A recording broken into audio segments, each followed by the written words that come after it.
በስመ አብ ወወልድ ወመንፈስ ቅዱስ አሃዱ አምላክ አሜን። ኦ እግዚኦ አድኅን ሕዝበከ ወባርክ ርስተከ ረአዮሙ ወአልዕሎሙ እስከ ለዓለም። አቤቱ ሕዝብህን አድን፣ ርስትህንም ባርክ፣ ጠብቃቸው፣ እስከ ዘላለምም ከፍ ከፍ አድርጋቸው። መዝሙረ ዳዊት መዝሙር 28 ቁጥር 9።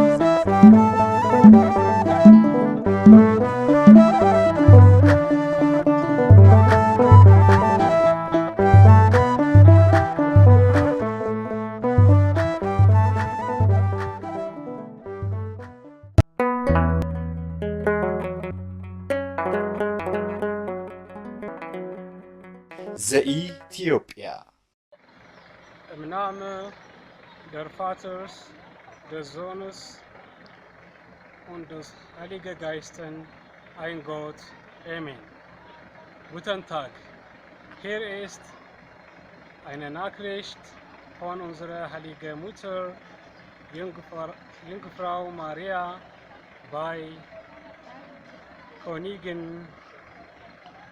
Etta Mariam, Äthiopien. Diese Nachricht ist für Deutsche, Dänemarkische und Frankreich Botschaften hier in Äthiopien. Gott ist traurig über deine Arbeit. Äthiopien ist das versprochene Land für unsere heilige Mutter Maria. Und deine Arbeit ist sündiger und Gott ist betrübt. Und sie müssen dieses Land sofort verlassen. Und eine Nachricht für äthiopischen Mitarbeiter in dieses Botschaften. Sie müssen deine Arbeit beenden und andere Arbeit suchen. Au nom du Père, du Fils et de la Saint-Esprit. Le message de la Sainte Vierge Marie qui transmet à travers Etta Mariam, la reine d'Orient d'Éthiopie. Ce message transmettre aux diplomates et bureaux de consulats qui se trouvent en Éthiopie, de l'Allemagne, de la France et du Danemark. À cause de la méchanceté et les mauvaises activités que vous faites en Éthiopie, Dieu est bouleversé. C'est la raison pour laquelle vous devez quitter la terre d'Éthiopie immédiatement. Tous les Éthiopiens qui travaillent pour ces ambassades et consulats doivent chercher un autre emploi. Dieu protège l'Éthiopie. Merci beaucoup. In the name of the Father, the Son, and the Holy Spirit, one God. Amen. This is a message from our Holy Mother, Saint Mary, transferred by Queen Etta Mariam, the Ethiopia. The message is for German, Denmark, and France embassies here in Ethiopia. God is very disappointed on what you are doing here in Ethiopia. Ethiopia is a promised land given to Saint Mary. And Saint Mary didn't want your unrighteous, sinful, and evil deeds to be done in the Holy Land. So, you are requested to leave Ethiopia immediately. And for those Ethiopians who are working in these embassies, you are also requested to leave your jobs and find another one. This is a message coming from God. በስመ አብ ወወልድ ወመንፈስ ቅዱስ አሐዱ አምላክ አሜን። በስመ አብ ወወልድ ወመንፈስ ቅዱስ አሐዱ አምላክ አሜን። በስመ አብ ወወልድ ወመንፈስ ቅዱስ አሐዱ አምላክ አሜን። የልዑል እግዚአብሔር ስም የተመሰገነ ይሁን። የቅዱሳን አምላክ ሰማይና ምድርን ያጸና የአብርሃም የይስሐቅ የያዕቆብ አምላክ የሙሴ የአሮን የኢያሱ አምላክ ፈጣሪያችን መድኃኒታችን ኢየሱስ ክርስቶስ ክብር ምስጋና አምልኮ ውዳሴ ለፈጣሪያችን ይሁን። እናታችን ሃይማኖታችን ቤዛዊተ ዓለም ኪዳነ ምሕረት የሰላም እመቤት የፍቅር እናት የብዙኃን እናት አቁላሪተ መዓት ሣሊተ ምሕረት ቤዛዊተ ዓለም ክብር ላንቺ ይገባሻል። መልአኩ ቅዱስ ሚካኤል ሩሩህ አዛኝ መልአክ ፈጣኑ መልአክ ሊወድቅ ያለውን እንዳይወድቅ የምትደግፍ መልአክ ክብር ላንተ ይገባል። ቅዱስ ገብርኤል የእውቀት ባለቤት ስንፍናን የሚያወግዝ አብሳሪ መልአክ ክብር ላንተ ይገባል። መላእክታን እንደየክብራችሁ እንደየማዕረጋችሁ ክብር ለእናንተ ይሁን። ቅዱሳን አባቶቻችን እግዚአብሔር የመረጣቸው የወደዳቸው እንደየክብራቸው እግዚአብሔር የወደዳቸው የመረጣቸው ቃል ኪዳን የገባላቸውን እግዚአብሔር አምላክ ከጎኑ ላደረጋቸው ክብር ለነሱ ይሁን። እግዚአብሔር አምላክ ስሙ የተመሰገነ ይሁን። በመላው ዓለም ያላችሁ ይህንን ዩቲዩብ የምትመለከቱ የመድኃኔዓለምና የቅድስት ድንግል ማርያም ማህበር ዘኢትዮጵያ በያላችሁበት ሰላማችሁ ይብዛ። እግዚአብሔር አምላክ ስሙ የተመሰገነ ይሁን። ዛሬ ለተቀኑ ግንቦት 29 2017 በነቢዩ ሄኖክ ዘመን አቆጣጠር በባህረ ሐሳቡ ወይም ደግሞ በአውሬው አቆጣጠር ዛሬ ግንቦት 17 2011 ነው።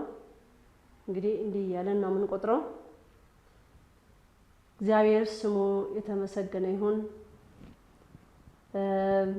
ቪዲዮ እንግዲህ ለማስተላለፍ ፍቃድ እግዚአብሔር ከሌለ ማስተላለፍ አይቻልምና ሰሞኑንም ማህበሩም የተወሰንን ከአዲስ አበባ ወጣ እያለን በእምቦጭ ዙሪያ ባለው በጣና ሐይቅ ላይ ያለውን የእምቦጭ አረምን በተመለከተ ዙሪያ ስንመለከት ቆይቻለሁ ለአንድ ሳምንት ያህል። ጎንደር ናበጋ እንዲሁም ዳግማዊ ቅዱስ ላሊበላም በዛም ስዘዋወር ቆይቻለሁ እና ኢንፍራንስ የምትባል ከተማ ደግሞ እንደዚሁ እችም ከዚህ በፊት ቪዲዮ ላይ እንደገለጽኩት በእምቦጭ አረም የተወረረች አንድ ገዳም የእመቤታችን ቤተክርስቲያን መነኮሳቶቹ ከዛ የወጡባት ገዳሟ ተዘግታለችና በዛ ዙሪያ ያለውን አረም ለመዋጋት ያንን ቦታ ለማየት የተወሰነ የማህበሩ አባላት ሆነን ካሜራችንን ይዘን በዛ ተገኝተን ነበር። ከዛም በኋላ ስመለስም ደግሞ የልዑል ክንፈ ገብርኤል ሀራ ዘተዋሕዶ የቤተልሔሙ ምርቃት ነበረ። ቤተ ክርስቲያኑ የሚመረቅ ነበረ እና ቤተልሔሙም እኩል እንዲመረቅ ከፍተኛ ሩጫ ነበረ። ሩጫውም በእግዚአብሔር ፍቃድ ተጠናቋል። ቤተልሔሙንም እንደ አቅማችን ማህበሩ ተሯሩጦ እዛ ለማድረስ አብቅተናል ማለት ነው።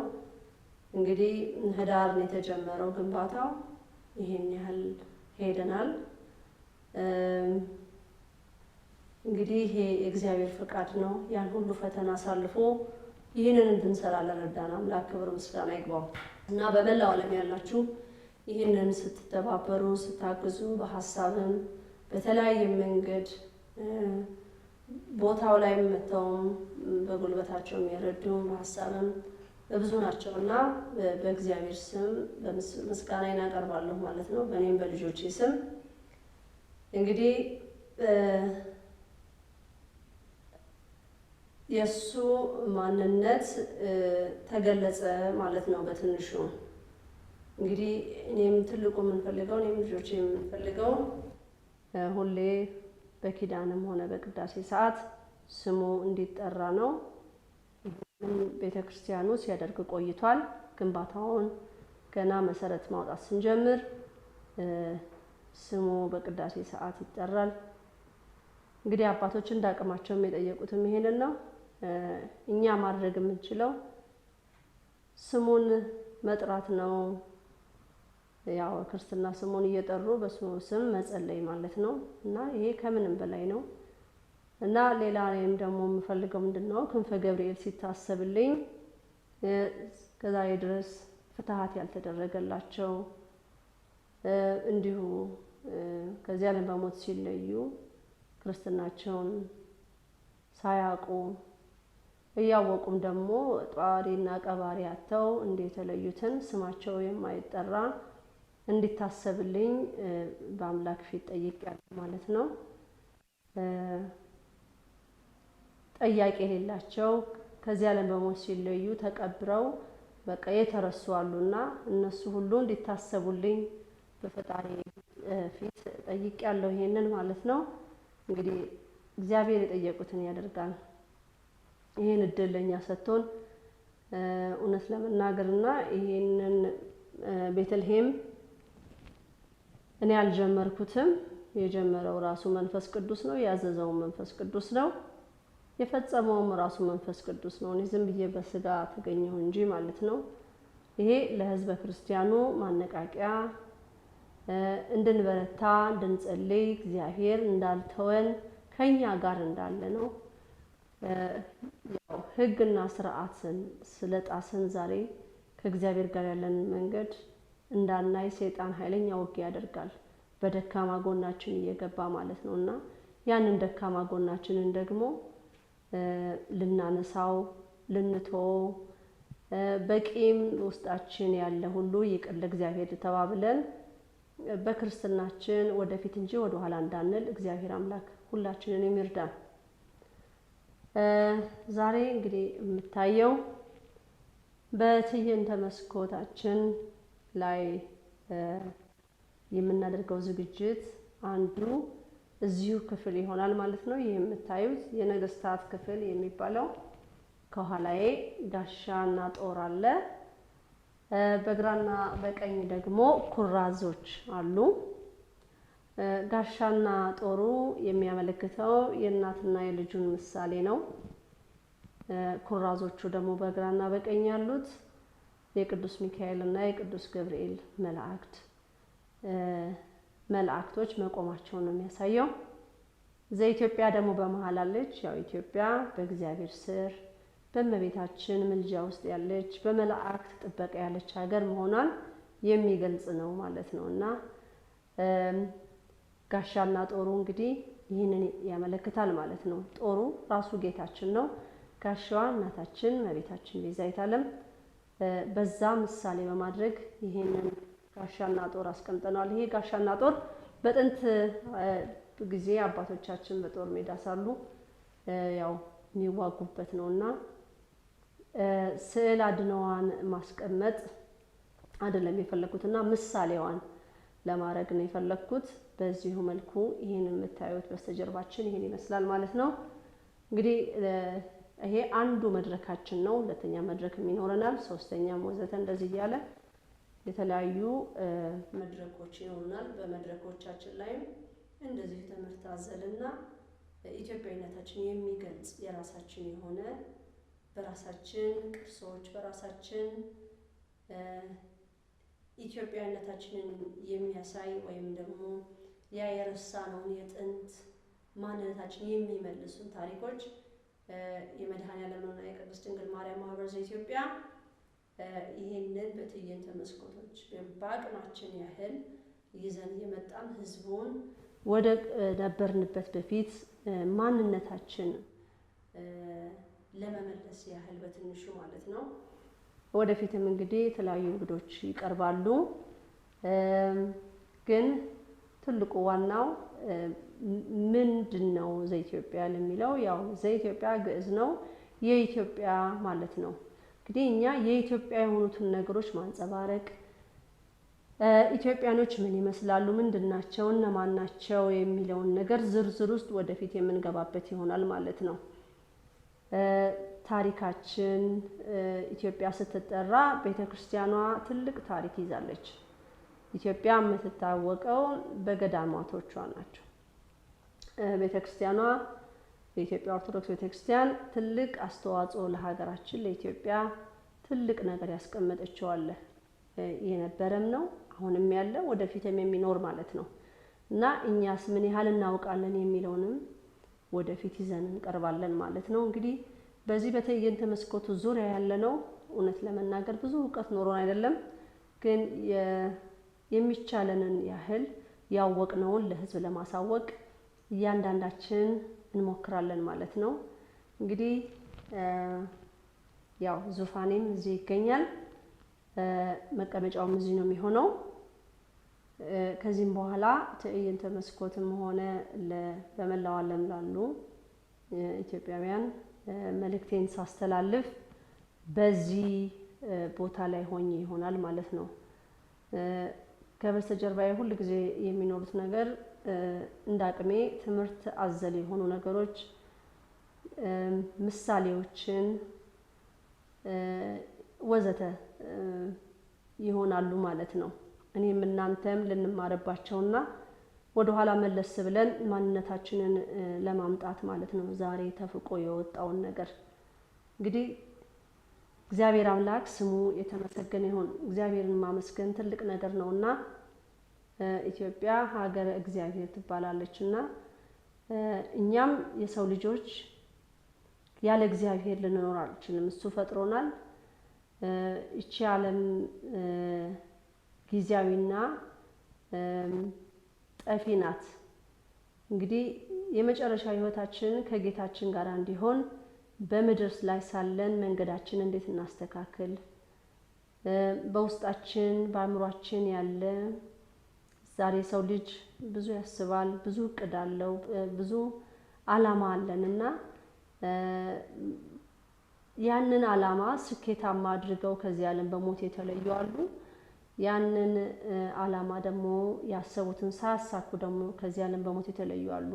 እና በህይወት ያለን ደግሞ ምንድነው አላማችን፣ ወደፊትስ ምን እናደርጋለን ብለን የምናስባቸውን ነገሮች ይህ ትዕይንተ መስኮት ይዞ ይቀርባል ማለት ነው።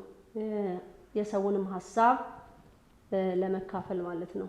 ግን ትልቁ ስራችን እኛ የኢትዮጵያ ኦርቶዶክስ ቤተክርስቲያናችንን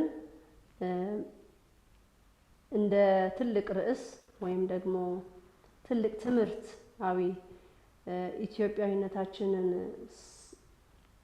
ኢትዮጵያዊ ማለት ያው አንድ ራሳችን ማንነታችንን የሚያሳየን ራሱ ቤተክርስቲያናችን ናት። ወደ ኋላ መለስ እያልን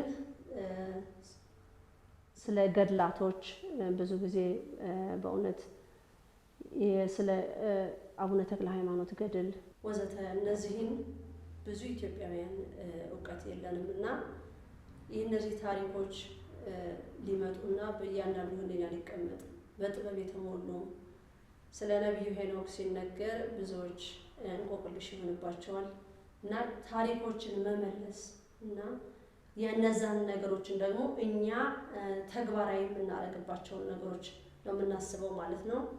ዛሬ ደስም የሚል መልእክቶችን ያሉኝ ወቅቱም ለኛም ደግሞ ወደ ሰኔ ጾም እየተቃረብን ነው። የሮብና የዓርብን ጾምም ጀምሬያለሁ። በመላው ዓለም ያሉ የመድኃኔዓለምና የቅድስት ድንግል ማርያም ማህበር ዘኢትዮጵያ እንግዲህ ጾሙን የጀመሩት የፋሲካን ጾም በሲኖዶሱ ስለሆነ ያው ሮብና ዓርብ ጾም ገና አልጀመሩም እነሱ። ግን እኔ ወደ ሮብና ዓርብን ጾም ጨርሼ ወደ ሰኔ ጾም እየተቃረብኩ ስለሆነ ሰኔን ደግሞ በምን መልኩ ነው የምንቀበለው፣ የሰኔ ጾም እንዴት ነው ለሚለው እቅዶች ይኖሩናል ማለት ነው። ጸሎት፣ ምስጋናው፣ ስግደቱ እንግዲህ ይሄ ልክ ፋሲካ ጾም ሲፈታ ያው ሮብና ዓርብም ስለሚበላ የማያቋርጥ ምግብ ነው ምን በላ ያለ ነው። አሁን ደግሞ ትንሽ ወደ መንፈሳዊ ህይወታችን የምንመለስበት ሰዓት ከእግዚአብሔር ጋር ደግሞ ያለንን የምናጠብቅበት ሰዓት ነውና የሰኔን ጾም እጀምራለሁ በቅርቡ ማለት ነው። እንደ እመቤታችን ትእዛዝ ደግሞ አባቶች እንግዲህ መጀመር ነበረባቸው ማለት ነው። የሰኔን ጾም ምእመኑ ከመጀመራቸው በፊት እነሱ ይጀምራሉ ብዬ ተናግሬያለሁ ከዚህ በፊት እና እግዚአብሔር ይሄንን እንዳቅ የረዳኝ አውቂም ደግሞ ለህዝብ እንዳሳውቅ የፈቀደልኝ አምላክ ክብር ምስጋና ይግባው።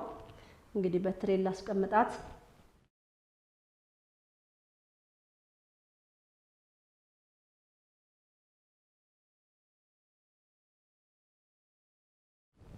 እንግዲህ ዛሬ ይዤ የቀረብኩት እመቤታችን ለሁላችን አለች፣ መከታችን ናት። እሷን የያዘ አያፍርም። እኔ ሁሌ የምለው የእመቤታችንን መጎናጸፊያ ይዣለሁና ህዝብ ሁሉ የእሷን መጎናጸፊያ ሊይዝ ይገባል ነው የምለው። ማንም እኔ ላይ እኔን አይደለም ተስፋ ማድረግ ያለበት። እኔም እወድቃለሁ ሰው ነኝና፣ ግን እመቤታችንን ከያዘን ማንም አይወድቅም የሚል ነገር ብዙ ጊዜ እናገራለሁና ሰሞኑን በዚህ በሚዲያ ላይ ያሉ ነገሮች እጅግ ያሳዝናሉ። ያው እህተ ማርያም ስለ መምህር ዘበነ ምን ትያለሽ ለሚባለው ምንም ብዙ ምለው ነገር የለኝም። እንግዲህ እግዚአብሔር አምላክ ወንድማችንን ወደ ልቦናው ይመልስልና ይሄ ነገር ለምን እንደተደረገ እሱ ብቻም ሳይሆን በዙሪያው ብዙ አባቶች ናቸው ያሉት። አባት ተብለው የተባሉ ብዙ ናቸው እዛም ቦታ ላይ ቆመው። ይሄ ነገር የመጀመሪያ ጊዜ አይደለም የተደረገው፣ ከዚህ በፊትም ተደርጓል፣ ተደጋግሟል። ቢያንስ እኔ እመቤታችን ስታዘኝ 4 ዓመት መልእክት እያስተላለፍኩ ነው። ህዝብ ፊት ከመቅረቤ በፊት በአባቶች ፊት እየቀረብኩኝ ንስሐ ግቡ የሚለው ነገር መልእክት ነበረ። ያንን አልቀበል ሲሉ ነው በኋላ እኔ በአደባባይ ላይ መውጣት የጀመርኩት። እህተ ማርያም ለምን አባቶችን ትሳደባለች? እህተ ማርያም ለምንድን ነው ታላላቆችን የማታከብረው የሚለው ነገር አለ። ቤተ ክርስቲያናችንን ሲያከብሩ አከብራቸዋለሁ፣ ካላከበሩ ግን አላከብርም። ብዙ አይነት ነገር ነው በቤተ ክርስቲያናችን ያለው።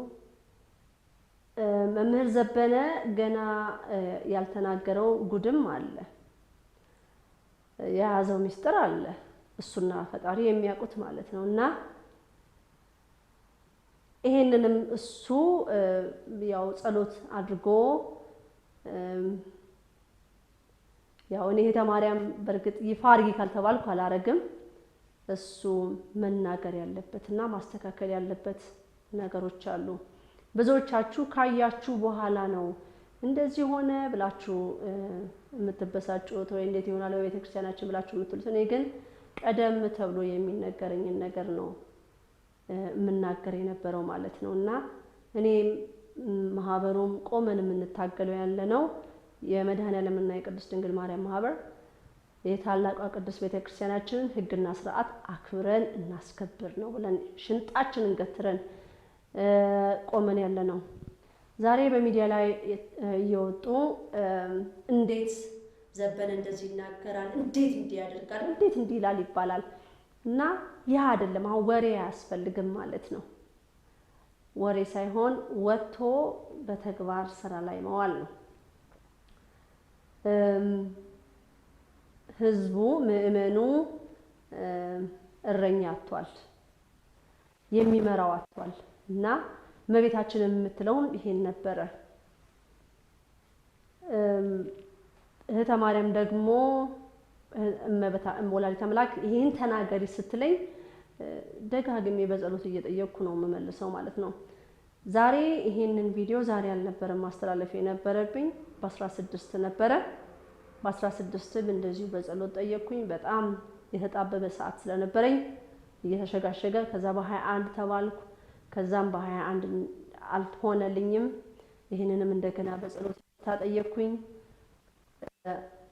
ከዛ በ27 ተባልኩ። ያም ደግሞ አልሆነ፣ ይቅርታ ጠየቅኩኝ። አሁን ይሄ በመጨረሻ ላይ ዛሬ በ29 ማለት ነው። ለምንድን ነው ጸሎት ልትይዥ የቻልሽው ለሚለው ነገር አንዳንድ ከበድ ያሉ መልእክቶች ሲመጡልኝ እኔ እንዳልኳችሁ ዋሻ ውስጥ ገብቼ ጸሎት አላረግም። ያ ስጦታ አይደለም። ስጦታ የተሰጣቸው አባቶች አሉ ዋሻ ገብተው የሚጸልዩ። እኔ ግን በዛ ቦታ ላይ አይደለሁ። ቁጭ ብዬም እንዳልኩት ለምናለሁ። ሰውም እየተጫወተ እኔ በመሃል እጓዛለሁ እና እመቤታችን ለየት ያለ መልእክት ነው ዛሬ ያለኝ ማለት ነው። ከአይምሮ በላይ የሆኑ መልእክቶች ይዣለሁ እንዳልኩትና ሀገራችን ላይ ያለው ሁኔታ ምን ይመስላል የሚለው እንግዲህ ከዚህ በፊት ቪዲዮ ላይ እንደተናገርኩት ካልደፈረሰ አይጠራምና ሁሉም መደፍረስ አለበት። ዛሬ በሃይማኖት ተቋም ያሉት ብዙ እናውቃለን እያሉ መንግስትም አለሁኝ እያለ ቤተክርስቲያናችንም አባቶች አለን ይላሉ። ሁሉም ግን ህዝቡን ረስተውታል። ሁሉም የራሱን ነገር ነው የሚያሯሩጠው፣ የራሱን ነገር ነው የሚይዘው የሚጨብጠውና እግዚአብሔር ግን የማይረሳና የማይተው አምላክ ለልጆቼ መልእክት አስተላልፍ የሚለኝን ለማስተላለፍ አልሰለችም ማለት ነው። መሰልቸትም አልችልም። አይሆንም፣ መሰልቸትም የለብኝም። ሰው ነኝ፣ ስጋ ነኝ፣ መድከም ይኖራል። ግን እግዚአብሔር ደግሞ ያበረታልና መልእክቱን አንዳንድ ሰዎች እንደ ቀላል አድርገው ያዩታል። ቀላል መልእክት ግን አይደለም።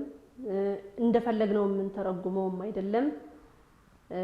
ቀጥ ያለ አይደለም። የእግዚአብሔር አነጋገር ረቂቅና ጥበብ የተሞላው ነው እና እኛ ኢትዮጵያውያን ዛሬ አልታደንም እንጂ የተሰጠት ነገር አልተጠቀምንበትም እንጂ ጥበብ የተሰጠን እውቀትን ተሰጥቶናል።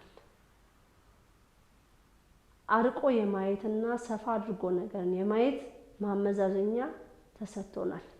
ግን ዛሬ ማየት የምንፈልገው ማድረግ የምንፈልገው እኛ ራሳችን የምንፈልገው ነገር ነው። ማድረግ የምንፈልገው ማሳየት የምንፈልገው ራሳችን ላይ ማሳየት የምንፈልገው ነው። እግዚአብሔር የሰጠንን ነገር ብዙዎቻችን እየተጠቀምንበት አይደለንም፣ ከኔም ጨምሮ ማለት ነው።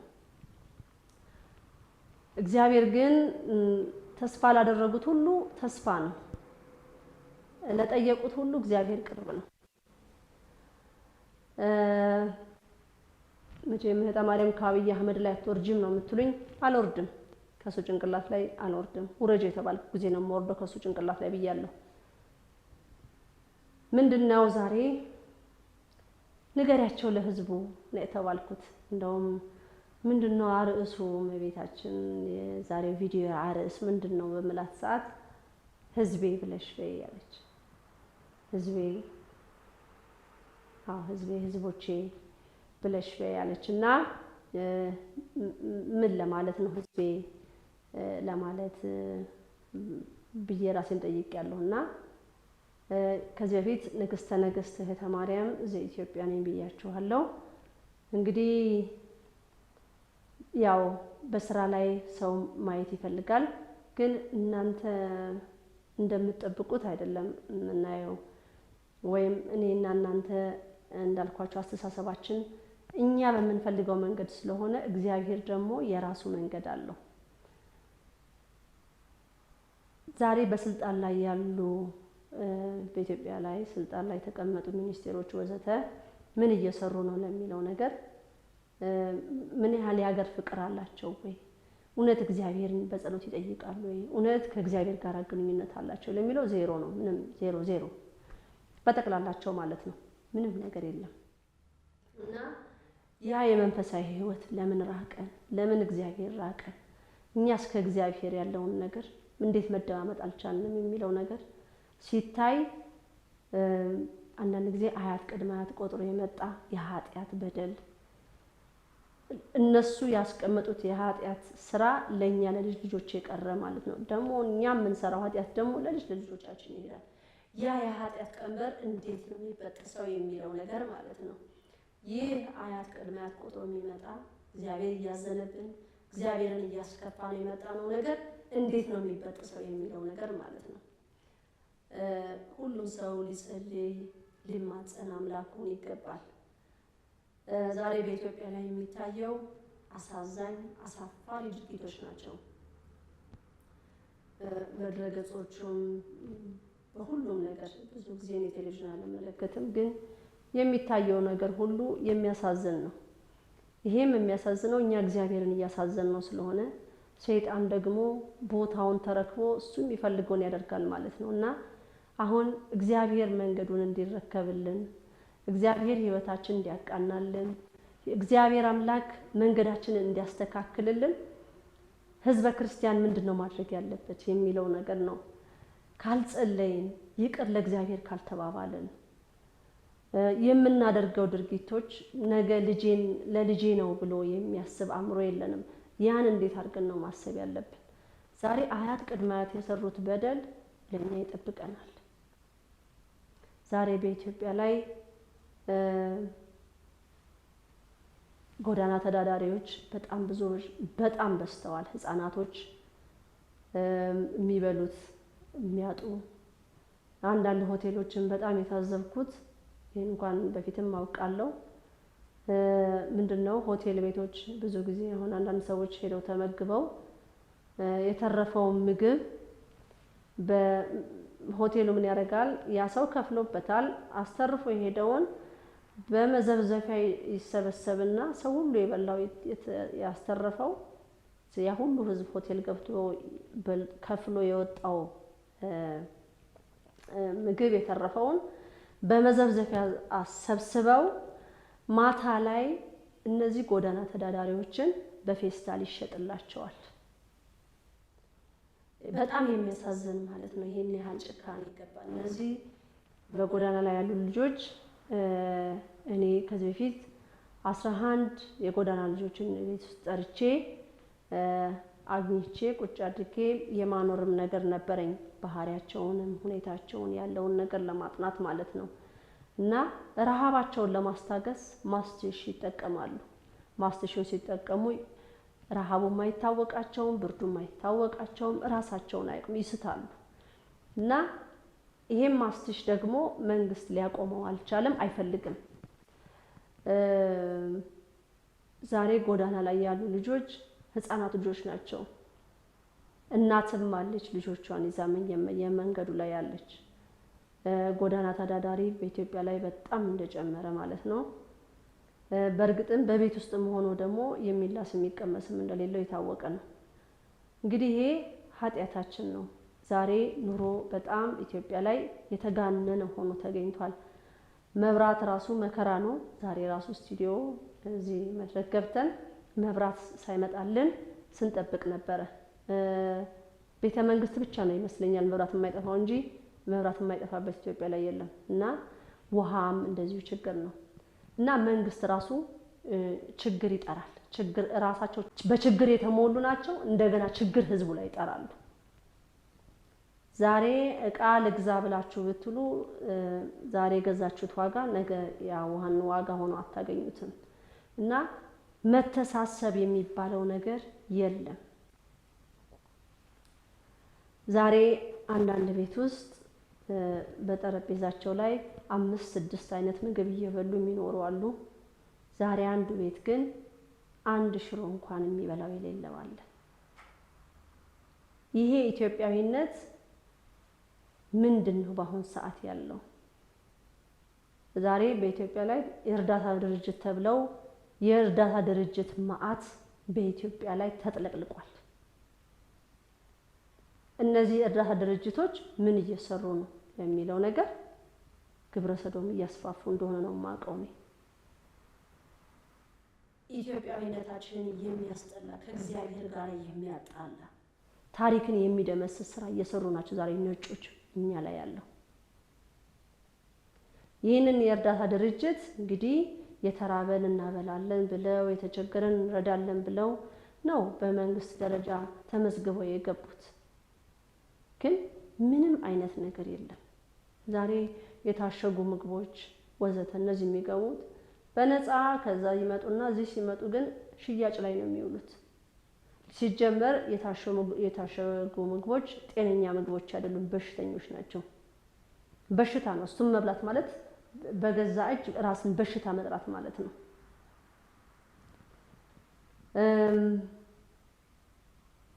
መንግስት በኢትዮጵያ ላይ አለው ለሚለው ያው ሁላችሁም የምትመልሱት የለም ነው። የለም፣ እውነት ነው፣ የለም።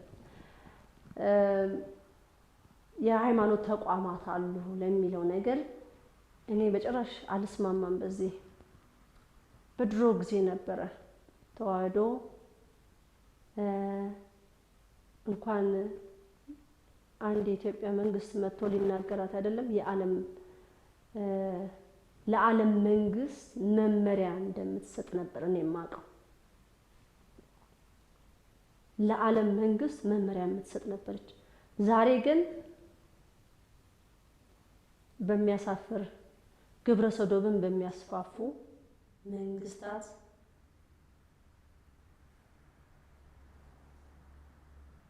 ታሪክን በሚያጠፉ መንግስታት ዛሬ ቤተክርስቲያናችን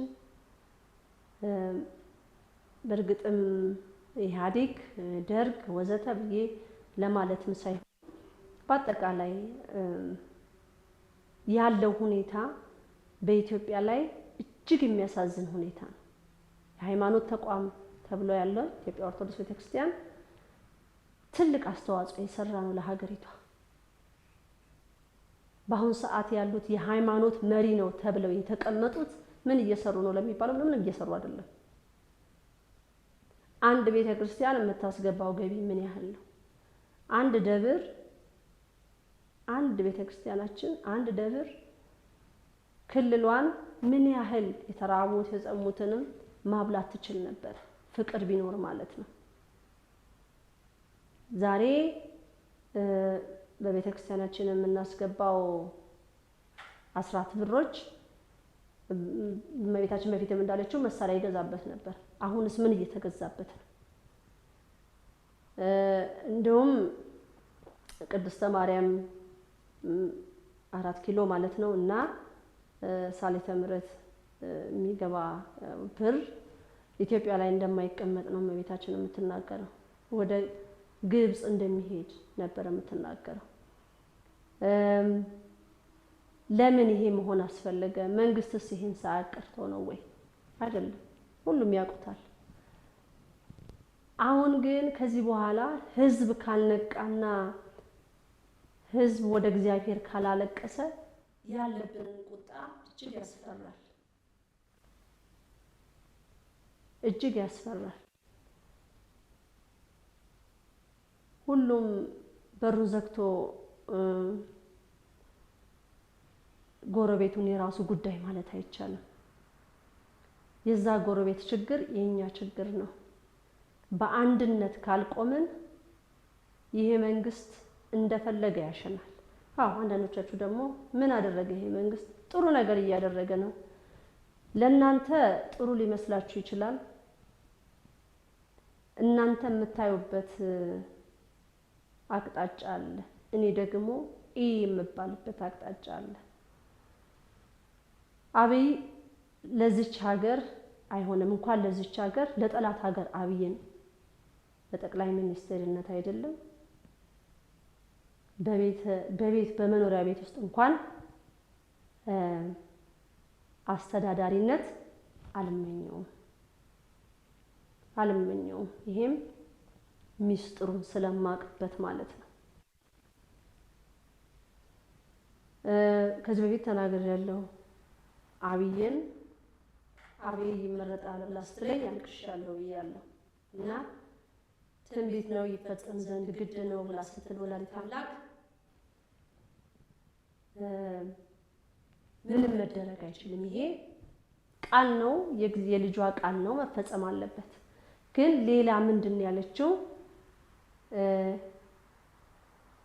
የአገልግሎት ጊዜው እንዲያጥር የስልጣኑ ጊዜ እንዲያጥር ጸሎት ያዙ ነበር የተባልነው። እኔም ማህበሩን በሰዓቱ አድርገናል። የራሱ እግዚአብሔር አምላክ የራሱ ሰዓት አለው።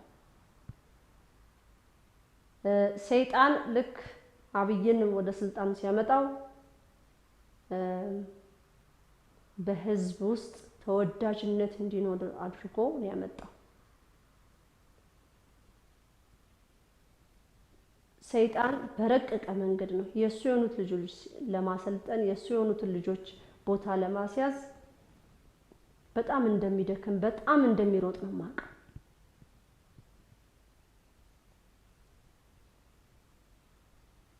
ህዝብ ካልጸለየ ይቅር ለእግዚአብሔር ካልተባባለ በአንድነት ካልመጣን ፈተናው እየባሰብን ነው የሚመጣው። ጸሎት ጾማችንን ስግደታችንን ካለን ግን ተስፋ እናያለን። ያችን የትንሣኤን ሰዓት ይቀርብልናል። በአሁን ሰዓት አሁንም በኢትዮጵያ ላይ ያለ ነገር መንግስት ቤት እያፈረሰ ነው ያለው፣ ህዝብ እየተፈናቀለ ነው ያለው፣ በጣም በብዙ የሚቆጠር ክርስቲያኖች እያለቁ ነው ያሉት። ገዳዩም ሙስሊሞች ናቸው። ቆንጨራ እየያዙ አገዳደላቸው እጅግ አሰቃቂና አሳፋሪ የሆነ አሳዛኝ የሆነ አገዳደል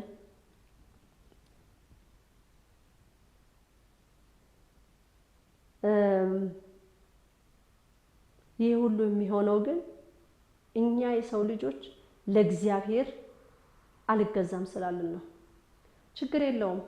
ምን ችግር አለው? ምንድነው ይሄ ብለን የምናልፋቸው ነገር? ለምሳሌ ይሄ ግብረ ሰዶም ነገር ኢትዮጵያ ላይ እየተስፋፋ ነው ለሚለው ባለፈው በቪዲዮ ላይ ራሴ ተናግሬዋለሁ። በጣም እየተስፋፋ መንግስት ራሱ ችሏል። በቃ ምንም ጥያቄ የሌለው በቃ ማለት ነው። እግዚአብሔር አምላክ ቢፈቅድልኝ ስማቸውን ዘረዝራቸዋለሁ እነማን እንደሆኑ ስልጣን ላይ የተቀመጡ ማለት ነው። ግብረ ሰዶም ነው ያሉት። አሁንም የአብይ መንግስት እቅዱ አላማቸው ወደድክም ጠላህም የኢትዮጵያ ህዝብ ከሰማ ተሰማለህ ማለት ነው።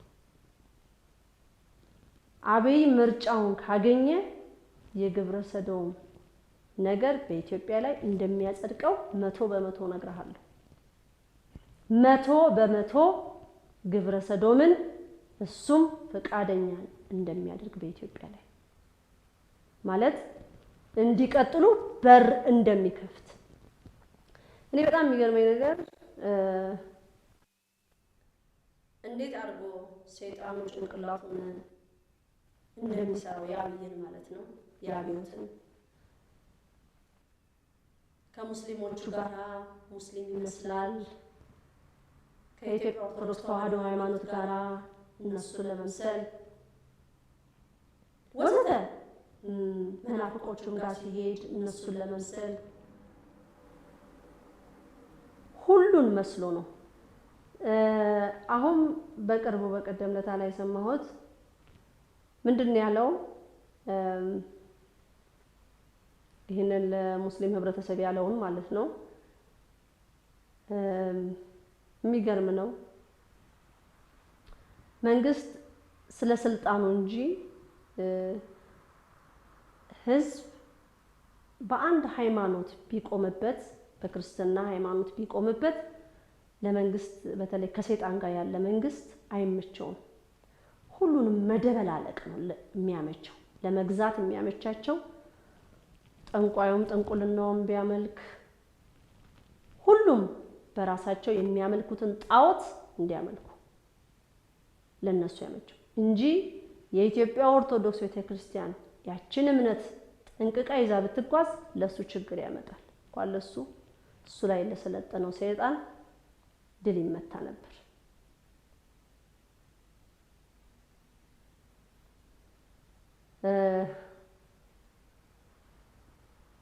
እንዴት አይነት አመጣጥ እንደሚመጣ ማለት ነው።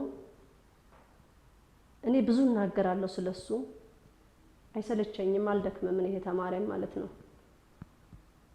እሱ ላይ ያለው ሰይጣን አይሰለች። ምክንያቱም አላማቸውን ግብ እስኪያረጉ ድረስ አይሰለቹ። እኔም ደግሞ በተሰጠኝ አቅሜ እናገራለሁ ማለት ነው። ለህዝብ ማሳወቅ ያለብኝን እኔ ተጋፍጬ ነው ያለሁት። እኔም ልጆቼም ተጋፍጠን ነው በአደባባይ ስወጣ ስገባ። እኔ ቦዲጋርድ አቁሜ አልወጣም፣ ወይ ጥይት የማይበሳው መኪና ውስጥ አይደለም የምገባው። ልጆቼን ትምህርት ቤት ወስዳለሁ፣ መልሳለሁ፣ እወጣለሁ፣ እገባለሁ በእግዚአብሔር ቸርነት ማለት ነው። እንደዚህ የምናገረው ህዝብ እንዲነቃ ነው። ህዝብ ግን እንዲያምጽ አይደለም። ህዝብ እንዲጸልይ ነው። የተጣላ እንዲታረቅ ነው።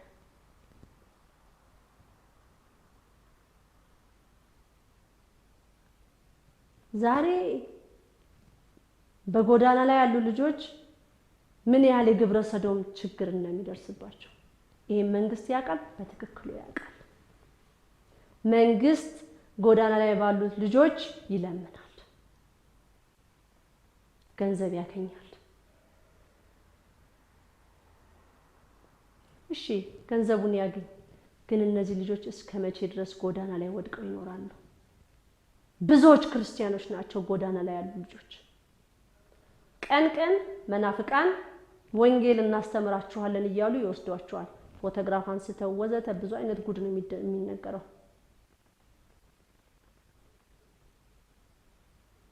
እኔ ከዚህ በፊት ከሜክሲኮ አካባቢ ያሉ ፖሊስ ጣቢያዎች ጋራ እዛ ካሉት ጎዳና ልጆች ጋራ በሚሰራ ሰዓት ልጆችን ለነሱ እያስመዘገብኩ ነበር የምወስደው ነበር። ልጆቹ የሚደረጉትን ድርጊት ቢሰማ እጅግ ያሳፍራል፣ ያሳዝናል። ይህን የሚሰሩት ነጮች ናቸው። መንግስት ፈቅዶላቸው ነው።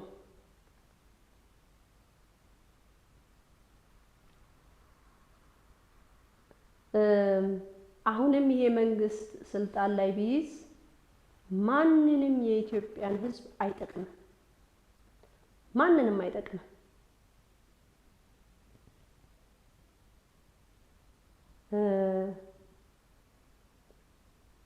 ዛሬ ሁላችንም ብሔርተኞች ሆነናል። ጎሳ መከፋፈል ዛሬ እንደውም እቃ ሲገዛ ነው የተባልኩት።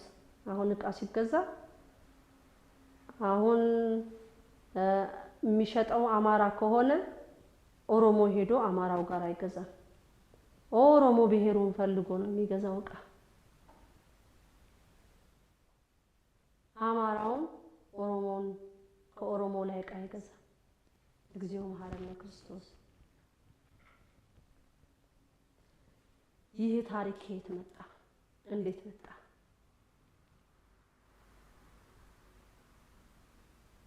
ቅድመ አያቶቻችን ላይ ብንሄድ እንደዚህ አይነት ነገር አለ ቢባል የለም። ለምንድን ነው ኢትዮጵያ ላይ ሰይጣኑ የሚፈጥነው? ምክንያቱም እግዚአብሔር ኢትዮጵያ ሀገረ እግዚአብሔር ናት። የእመቤታችን የቅድስተ ቅዱሳን የቤዛዊተ ዓለም አስራት ሀገር ናት። ሰይጣን አይፈልግም። ዓለም ህዝብ የሚድንባት ናት ኢትዮጵያ። ያ ከመሆኑ በፊት ኢትዮጵያውያኖችን ማጨለም፣ ማጥፋት በራሳችን ኢትዮጵያዊ በሆኑት ወገኖቻችን ታሪካችን ቤተክርስቲያናችን እየጠፋች እየተቃጠለ ብዙ ቤተክርስቲያን እየተቃጠለ ነው ያለው ዛሬ። በጣም ብዙ ቤተክርስቲያኖች ይሄንን ይፋ አይደረጉም፣ አይሰማም። ብዙ ክርስቲያኖች እያለቁ ይሄ ሁሉ ለእግዚአብሔር አልገዛ በማለታችን ማለት ነው።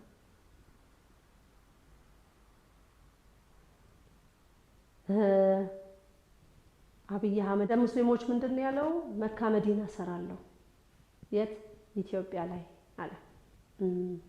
እስቲ አንድ ነገር ልጠይቅ ለሙስሊም ህብረተሰብ ማለት ነው። አንዋር መስጊድ አላችሁ፣ ምን ለውጥ አመጣላችሁ? ሰግዳችሁ ምን ለውጥ መጣ? ያለፈው አመት በዚች ወር ላይ ለሙስሊም ህብረተሰብ መልእክት አስተላልፌያለሁ። ሰግዳችሁ ምን ለውጥ አመጣችሁ? ለራሳችሁም ለሀገሪቷ ምን ለውጥ መጣ? ያንም ያህል አንዋር መስጊድ አለ። ምን ለውጥ መጣ? ልክ እንደሌላው ኢንሱሊን የምትወስዱ አላችሁ፣ በኤችአይቪ የተያዛችሁ አላችሁ፣ ሆስፒታል እየታመማችሁ የምትሄዱ አላችሁ። በቀን ስንት ይሰግዳችኋል? ታዲያ ያ የምትሰግዱለት አምላክ ተአምር ለምን አይሰራም ህይወታችሁ ላይ?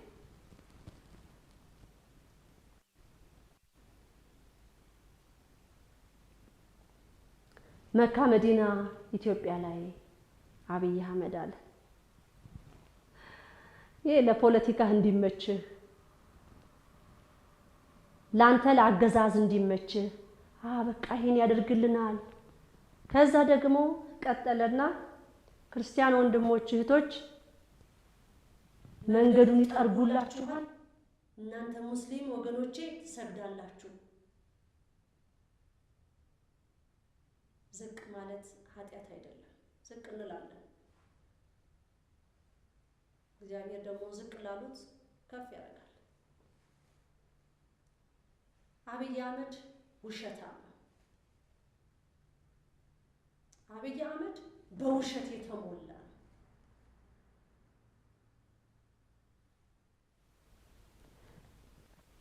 ዘዋልድባን እያሳረሰ አዲሲቷን ኢትዮጵያ የሚላችሁ ድብልቅልቋ የወጣ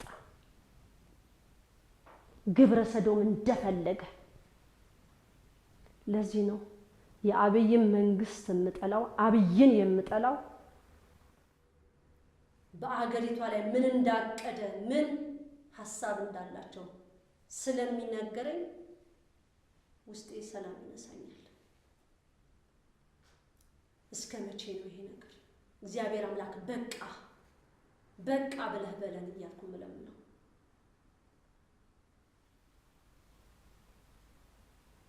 ግብረ ሰዶም ቤተክርስቲያን ውስጥ አለ። ግብረ ሰዶም መስጊድ ውስጥ አለ። ግብረ ሰዶም ቸርች የሚባለው ውስጥ አለ። የሌለ ቦታ የለም። ፓስተሩ ጋር አለ። ሼኮቹ ጋር አለ። ጳጳሳቶች ጋር አለ። ሁሉ ጋር አለ። እንዴት መጣ?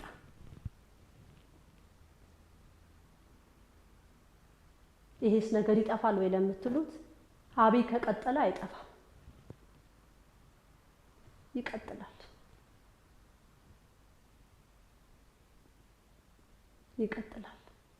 ውሸቱን መካ መዲና እዚህ ያገል ሰራላችኋለሁ እንዲያረጋለሁ ለአገዛዙ እንዲመቸው ህዝብ እንዲመርጠው የሚደረግ ድርጊት ነው። ክርስቲያኑ ጋር ሄድና አቡነ ተክለ ሃይማኖት ይላል። ሲጀመር ጻድቁ አባታችን አቡነ ተክለ ሃይማኖት ባንተ አንደበት አይጠሩ።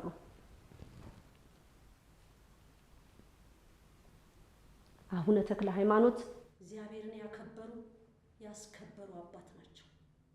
አንተ ታሪክህ የጠፋ ታሪክህ ጠፍቶ ታሪክ ልታጠፋ የመጣህ ነው። ስለ ሙስና ታወራለህ። ሙስናን ኢትዮጵያ ላይ ያስፋፋችሁት እናንተ ናችሁ።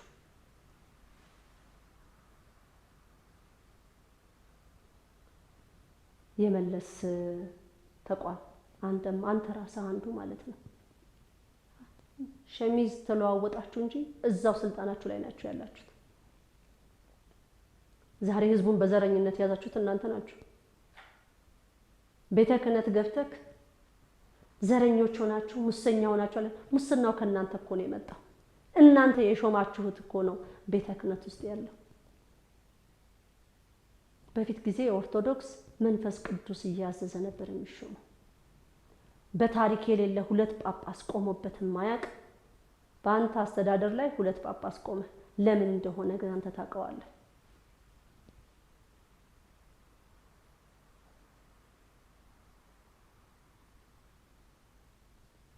ሙስሊሞች አንዋር መስጊድ የመስጊድ አይነት አላችሁ። ሰግዳችሁ ለሀገሪቷ ለኢትዮጵያ ምን አመጣችሁ? በቀን ስንት እንደምትሰግዱ ጣቶች ታውቃላችሁ። ያ የምትሰግዱለት አምላክ ምንድነው? የት ነው ያለው? ንገሩን እስቲ ያሳዩን። ምንም ለውጥ የለም። የሚያሰግዷችሁ ግራ የተጋቡ ናቸው። ምንም አያውቁ፣ ዜሮ ናቸው። ዜሮ ዜሮ ዜሮ። ምንም እውቀት የላቸው። እግዚአብሔርን አያውቁት። ውሸታሞች ናቸው። በጫት እየመረቀኑ ነው የሚያሰግዷችሁ። እኔ እህተ ማርያም ምንም አልፈራም።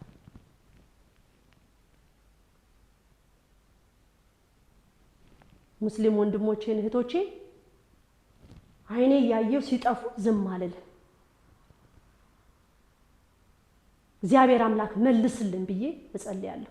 ዛሬ ክርስቲያን ወገኖች በጣም የሚያሳዝነው ወደ ኮካ አካባቢ ተለጥፎ ያየነው ወደ አብነት ተለጥፎ ምን ይላል? እኔ ከዛ ውጪ ነኝ።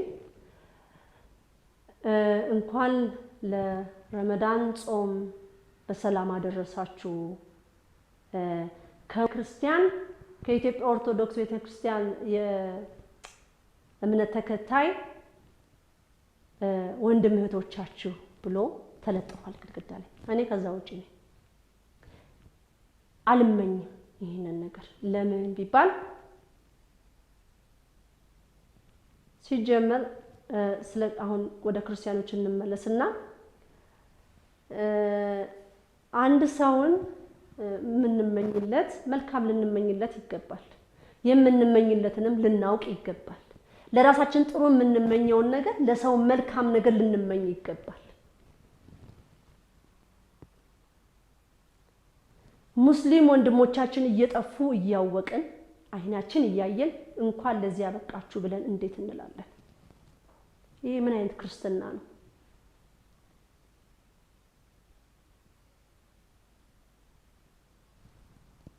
አይ ምን ችግር አለው? እምነታቸው ነው ለምትሉት ችግር አለው። እኛ ከሰማይ ሰማያት ወርዶ ከቅድስት ድንግል ማርያም ተወልዶ የምንለው አምላካችን አዳምን የፈጠረ አምላክ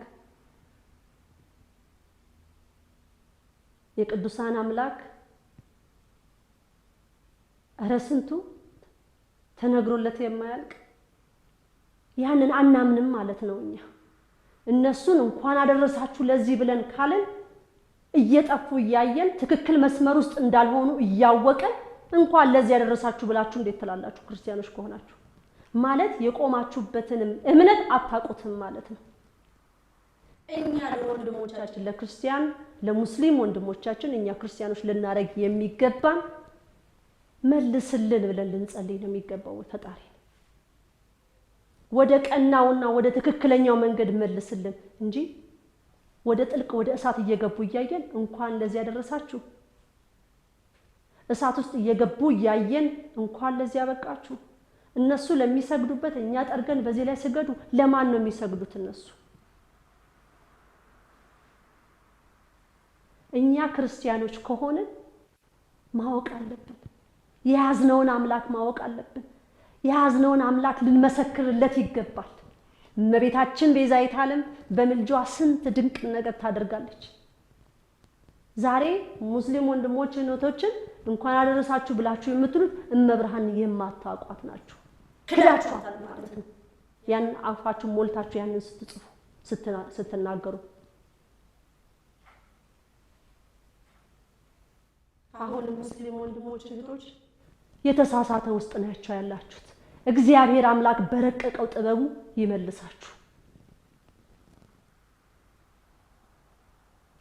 እኔ ጋራ ትክክል ከሆነ ትክክል ነው፣ ትክክል ካልሆነ አይደለም ነው የኔ አነጋገር ቀጥ ያለ ነው። እዚህ ጋራ እህተ ማርያም የምትፈራው የምትሸፋፍነው የምትደባ ምንም የለም። ምንም የሚያስፈራ ነገር የለም። ሰው እየጠፋ እያየ ምን ፍርሃት አይሉት ፍራቻ አይሉት ምንድነው ይሄ? እኛ ሙስሊም ወንድምና እህት ክርስቲያን ወንድሞቻችን እህቶቻችን ተከባብረን ይኖር ነው እንዴ? መከባበር ሌላ ነገር ነው። እየጠፉ ማየት ደግሞ ሌላ ነገር ነው። ዛሬ ክርስቲያኖች እምነታችንን አናቀው፣ ክርስቶስን አናቀው፣ ክርስትናችንን አናቀው። ምን ያህል እግዚአብሔርን እንደሚያስቀይም አንድ ሌላ እምነት ተከታይን እንኳን ለዚህ በዓል አደረሰ ብሎ ማለት እግዚአብሔርን እንደሚያስቀይምና እንደሚያስቆጣ ያንዳንዱ ክርስቲያን በጭንቅላቱ ሊያሰምረው ይገባል። እግዚኦ ልንል ነው ይገባል። አቤቱ መልስልን ነው የሚባለው። ሰው እየጠፋ እያየ እንኳን ለዚህ ያደረሰ ይባላል፣ እንኳን ለጥፋት አደረሰ ይባላል። እንጠየቅበታለን።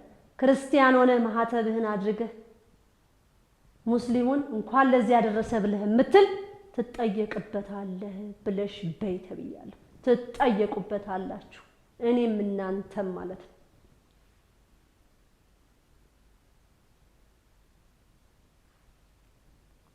አቤይ በሄደበት ቦታ ሁሉ በገባበት ቦታ ሁሉ ስልጣኑን የሚያቆምለት ነገር ነው የሚፈልገው። እስቲ ስለ ግብረ ሰዶም ጠይቁት። ምንድነው እቅድ ምንድነው ሐሳብ ብላችሁ ብትጠይቁት ተከርና ተቀምጣለች። በዚህ አጋጣሚ ላመሰግን የምፈልገው ሊቀ ትጉሃን ደረጀ ነጋሽን ነው። እውነት እንዳንተ አይነት ወንድሞችን ግልጽ ወጥተው በአደባባይ የሚያስተምሩ ያብዛልን። እንዲህ ነው የሚያስፈልገው። ምንም የሚያስፈራ ነገር የለም። ምንም የሚያስፈራ ነገር የለም።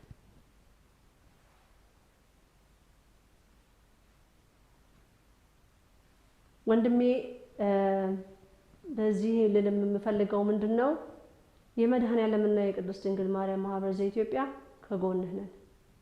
እኔም እህተ ማርያም ከጎንህ ነን። በዚህ በግብረ ሰዶም ዙሪያ ያለውን ነገር እኔም መንፈስ ቅዱስ የገለጸልኝን ለህዝብ አሳውቂያለሁ። በባለስልጣን ደረጃ አለው ለሚለው ነገር በጣም ተስፋፍቶ እንዳለና ቁልፍ ቦታ ላይ ተቀምጠዋል። ሊያጸድቁት ማለት ነው። በምን መልኩ ለሚለው እንግዲህ ማየት ነው።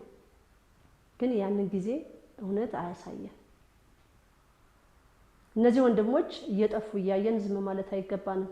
እነዚህ መጠጥ ቤቶች ውስጥ እነማን ናቸው ይሄን የግብረ ሰዶምን ቦታዎችን እንዲሰባሰቡ የሚያደርጉት? የት መጠጥ ቤቶች ናቸው? እነዚህ አርማዎችን እያየን ስለምን ዝም እንላለን? ሄደን እንደብድብ አላልንም።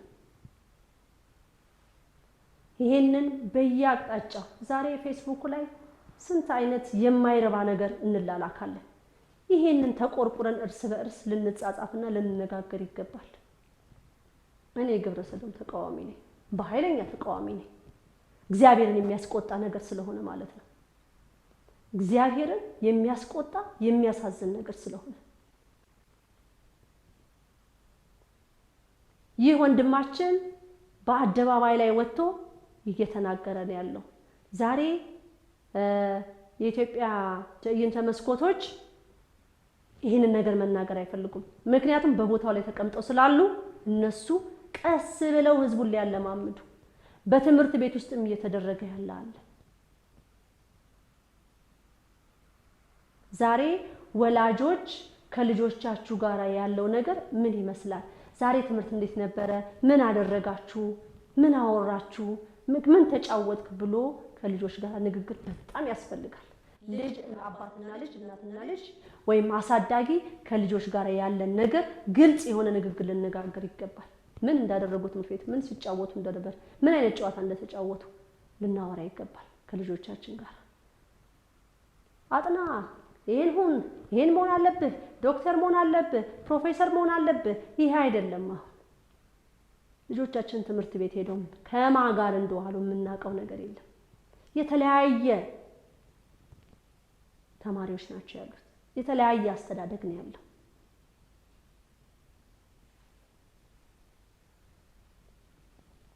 በዚህ ወንድማችን ላይ ሁሉም የኢትዮጵያ ኦርቶዶክስ ቤተክርስቲያን እምነት ተከታዮች ከጎኑ ልንሆን እንደሚገባ ማለት ነው። መምህር ዘበነ ብዙ ያውቃል የሚለው ነገር በመንፈሳዊ ያውቃል፣ ግን ምን ዋጋ አለው? ምን ዋጋ አለው? ብዙዎች ሩጫቸው እውቅናቸውን ካገኙ በኋላ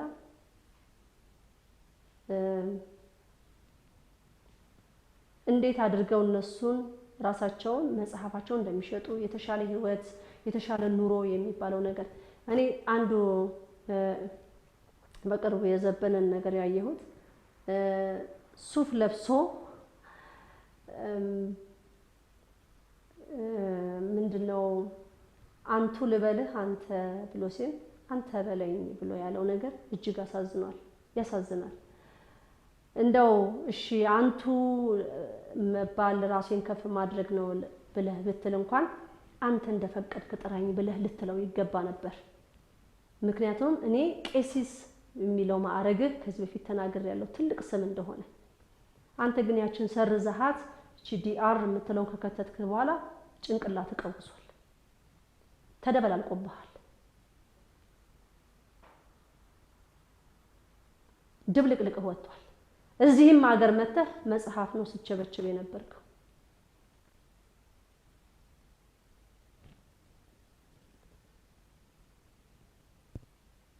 ገና መምህር ምህረተአብ ጋር ሁሉ መምጣት አይቀርም።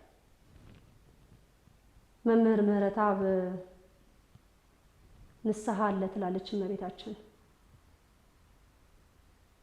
መምህር ምህረተአብ ንስሐ አለ።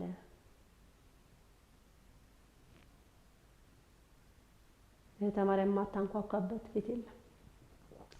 መምህር አቡኑ መች ለቃለሁ ማስትሽ ነኝ አለቀ።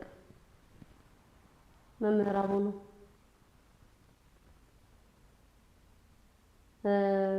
አስታውሳለሁ። የዛኔ ምንድን ነበር ያልከው? እኔ ቀዝቃዛ ወተት አልጠጣም፣ ከፍሪጅ የወጣ ወተት አልጠጣም ያልከው። አይ እንደዚህ እንድልህ ነበረ። ከፍሪጅ አውጥተህ ማንቆርቆሪያ ላይ አድርገህ ስቶቡን አብርተህ አሙቀህ ያችን የምትወዳትን ብርጭቆ አውጥተህ እንደዛ እንድልህ እንደተረተረልህ ነው። እሱን ፊልም ላይ ስራው።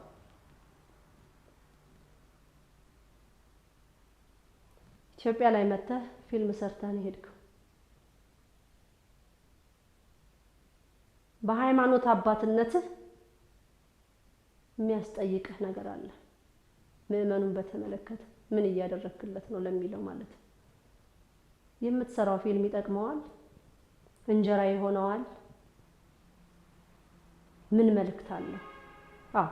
መልእክቱ ይሄ ነው ልትል ትችላለህ። አይደለም፣ እኔ የመንፈሳዊውን ነው የማወራው። ወደ እግዚአብሔር መንገድ የሚያመጣውን ነው የምነግርህ። እናንተ እየመጣችሁ እዚህ ፊልማችሁን እየሰራችሁብን መጽሐፋችሁን እየሸጣችሁ ነው የምትሄዱት። ከዛ ድረገጽ ላይ ቁጭ ትሉና ተማሪያም ተይ ብዬሻለሁ አልተውም። እኔ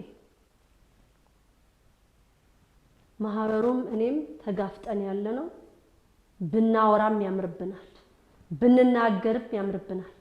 ሀገራችን ላይ ቁጭ ብለን በየቤተ ክርስቲያኑ በር ላይ እየተጋፈጠን ሕግና ስርዓት ይከበር እያለን ነው ሽንጣችንን ገትረን የቆመን።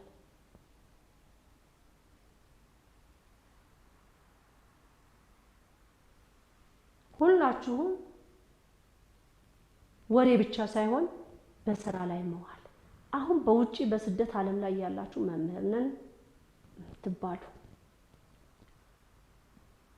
የቤተ ክርስቲያን አባቶች ነን የምትባሉ ውጡ።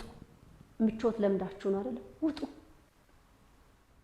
እውነት የቤተ ክርስቲያን ጥማት ካለባችሁ፣ እውነት ህዝቡ ጠፍቷል ብላችሁ የምትቆረቆሩ ከሆነ ውጡ። ምክንያቱም እዛ አሜሪካን ሀገርም እንግሊዝ ሀገርም ጀርመንም ፈረንሳይም ወዘተ ካናዳም ተቀምጣችሁ ህዝቡን ደበላለቃችሁት እንጂ ምንም ያመጣችሁለት ነገር የለም። ምን ተስፋ አየ ህዝቡ? ምን ለውጥ አየ? እንደ ወንድማችን ሊቀ ትጉሃን በአደባባይ የወጡ ይሄ ነገር መታረም አለበት፣ ይሄ ነገር መስተካከል አለበት ልትሉ ይገባል። አሁንም እንደዚህ አይነት ወንድሞቻችን ያብዛልን ያስፈልገናል። ምንም የሚያስፈራ ነገር የለም። እነሱ የሰይጣንን ነገር ወጥተው ሲሰሩ ምንም አላስፈራቸውም።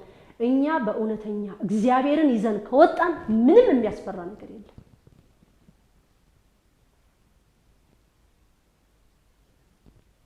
እግዚአብሔር ሁላችንንም ወደ አእምሯችን ይመልሳል። ይሄ እብደት ነው፣ እብደት ነው። ዛሬ በሀገራችን ላይ ያለው ጉድ ህዝቡ እንዲማረር ሰው ከሚኖርበት ቤት እየተፈናቀለ ቤተክርስቲያኑ እየተቃጠለ ቤተክርስቲያን ሲቃጠል ምን ተቃጠለ ብሎ እንኳን የሚመጣባት የለም። ስለዚህ ተዋህዶ አባት የላት። ማቲያስ ተዋህዶ አይወክል።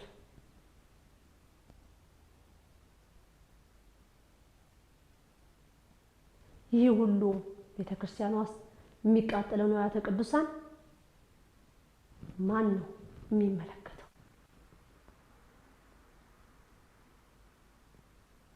በቆንጨራ ሙስሊሞች ተነስተው ያን ሁሉ ክርስቲያን ሲጨፈጭፉት ማን ነው ዞር ብሎ የሚያየው?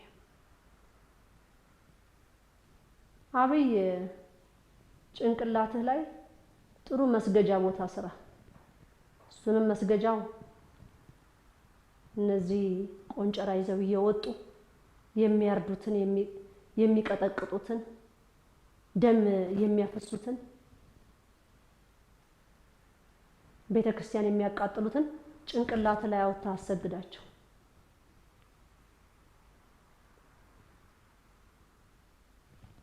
ዛሬ በእስልምና ሃይማኖት እምነት ተከታዮች በዚህ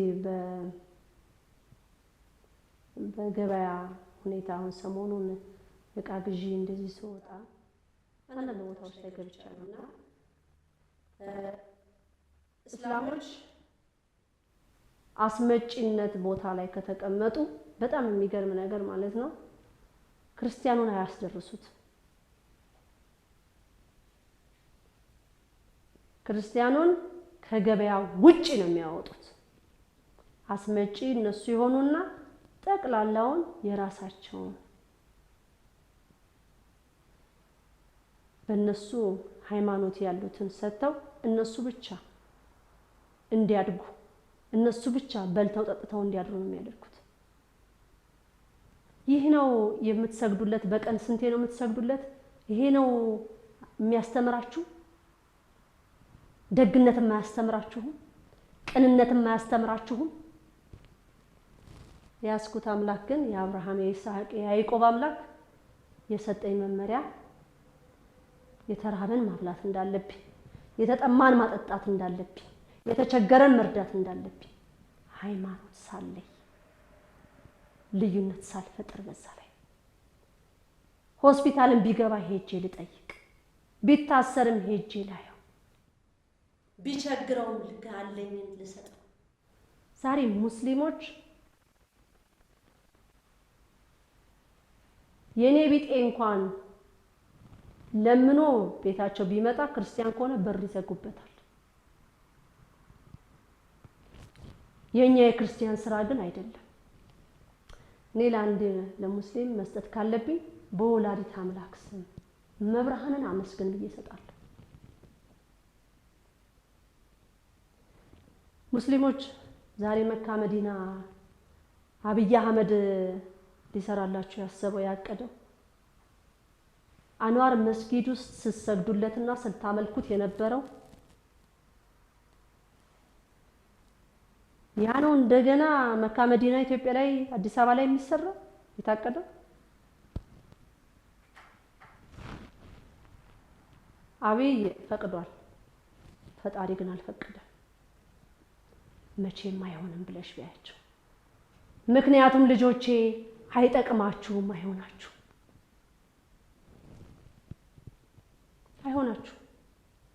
የሚጠቅማችሁ ቢሆን ለምን 99 አይከፈትም? ለእናንተም አይጠቅምም፣ ለሀገሪቷም አይሆንም። እስቲ የያዛችሁትን አምላክ እስቲ ደግነት ሲያሳዩ። ክርስቲያኑ ላይ ጨክናችሁ አይደለም ብዙዎቻችሁ የምትታዩት።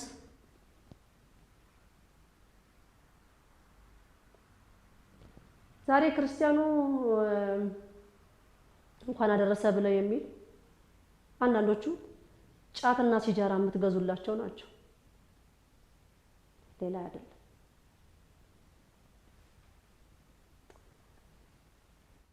አንዳንዶቹ ደግሞ እንደው ይሄን ለማለት እንኳን ያሳዝናል በእውነት አልለውም ቃሉን።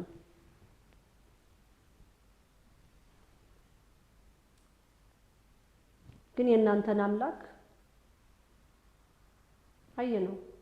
አየሁት፣ አይሆንም። እውነተኛውን አምላክ አልያዛችሁ። ምን አይነት ዓመት በዓል ነው? ሌሊት ትበላላችሁ፣ ሌሊት ስትበሉ ታድራላችሁ። ቀን ምንድን ሌሊት የሚበላ ጅብ ነው እኮ። ሌሊት ሲበላ የሚያድር ጅብ ነው፣ ሰው አይደለም። ወዴት እየሄዳችሁ ነው? ወንድሞች፣ እህቶች፣ እናቶች፣ አባቶች እየጠፋችሁ እያየሁ ዝም አልልም። እንደ ክርስቲያንነቴ እንደ ሰውነቴ እንድትመለሱ ወደ እግዚአብሔር መንገድ እንደ አብይ ስልጣኑን ለማስቀመጥ ሲል ሁሉንም መደበላለቅ። አብይ በእውነት በእግዚአብሔር ቢያምን ኖሮ ሰው አይደለም እግዚአብሔርን የሚያስደስት ነገር ቢያደርግ ህዝብ ሁሉ ቢቃወመው አንድ ነገር አስነስቶ እግዚአብሔር እሱን ስልጣን ላይ ያስቀምጣል። በእግዚአብሔር እምነት ስለሌለው ነው። እዛም ጋር ገብቶ ፉፉፉ ይላል፣ እዛም ጋር ገብቶ ትቱቱ ይላል። ድብልቅልቁ የወጣበት ጭንቅላቱን ሰይጣን አስክሮታል። አለቀ ነገሩ። እንደዚህ አይነት መንግስት ነው ኢትዮጵያ ላይ የተቀመጠው። ይሄው እኮ እየተናገርኩት ነው። ይሄ ተማሪ ኢትዮጵያ ላይ ቁጭ ብዬ እኛ እኮ ተረግመናል። እንደዚህ አይነት መንግስት ሲመጣብን ዛሬ መካ መዲና ይሰራል ሲባል እውነት ለሙስሊም ህብረተሰብ የሚጠቅም ቢሆን ለነሱም ጠቅሞ ጠቅላላ ለኢትዮጵያ ህዝብ የሚጠቅም ቢሆን ለሀገሪቷም ቢሆን ይሆን ነበር። ግን አይጠቅምም። ምንም የሚጠቅመው ነገር የለም። ከላይ ቁጭ ያሉት ገንዘብ መቦጥቦጥ፣ ትውልዱን ማጨለም፣ ገንዘብ መመጥመጥ ነው ስራቸው። ሌላ ስራ የላቸው። ፓስተሩም እንደዚሁ ነው። ፓስተሩም ጋር ግብረ ሰዶም አለ። ፓስተሩ ግብረ ሰዶም አለ። ገንዘብ ማኘክ። አንድ ቅባ ቅዱስ ስንት ሺህ ነው የሚሸጠው? እንደውም አሁንማ ወጣቱን እናግዝ እንርዳ እያሉ ካምፕ ያዘጋጃሉ መሰለኝ። ካምፕ ውስጥ እየሰበሰቡ ለአንድ ልጅ 1000 ብር ይከፈላል። አንድ ልጅ ካምፕ ለማስገባት 1000 ብር ይከፈላል። 30,000 ወጣት ለመሰብሰብ ነው። ከ30,000 እንግዲህ አንዳንድ ሺህ እቅድ አድርገዋል። የሚገርም እኮ ነው። እስቲ ፓስተር ተባዮች እስቲ ምን ያህል ህዝብ ዳነ? ምን ያህል ህዝብ ወደ እግዚአብሔር ቀረበ? ምን ያህል ህዝብ ለእግዚአብሔር ተገዛ?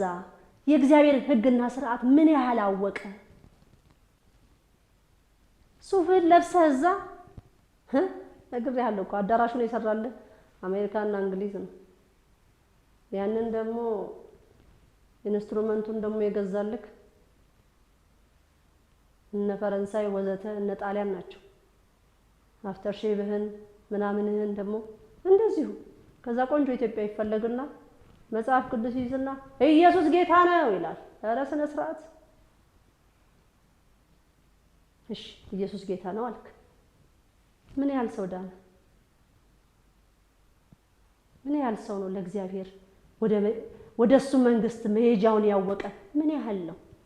እስቲ አዳራሽ ውስጥ ያሉትን ህዝቦች ሴቶቹ በሊፕስቲክ ተደበላልቀው የፀጉር ቀለሙ የሚለብሱት ልብስ ይሄ ወደ እግዚአብሔር ያቀርባቸዋል? ይሄ እግዚአብሔር ይፈቅደዋል? ይሄን አለባበስ በጭራሽ አይፈቅደው። እናንተ ጉዳያችሁ አይደለም። የእናንተ ዓላማ ህዝብን ማራቆት ነው። ቤተ ክህነት አይ እዛም ግብረ ሰዶም አለ፣ ተዋህዶን የማይወክሉ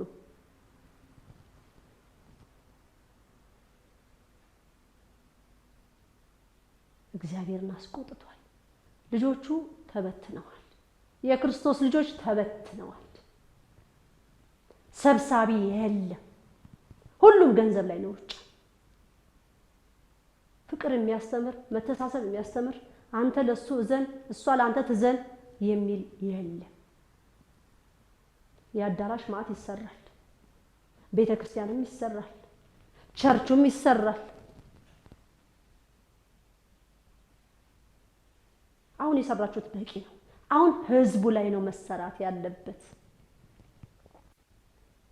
ህዝቡ በኑሮ ውድነት ህይወቱ ተቃውሶ እናንተ ኪስህን ትሞላለህ እያንዳንድክ። እግዚአብሔር በወደደና በፈቀደ መንገድ ሁሉንም ያደርጋል።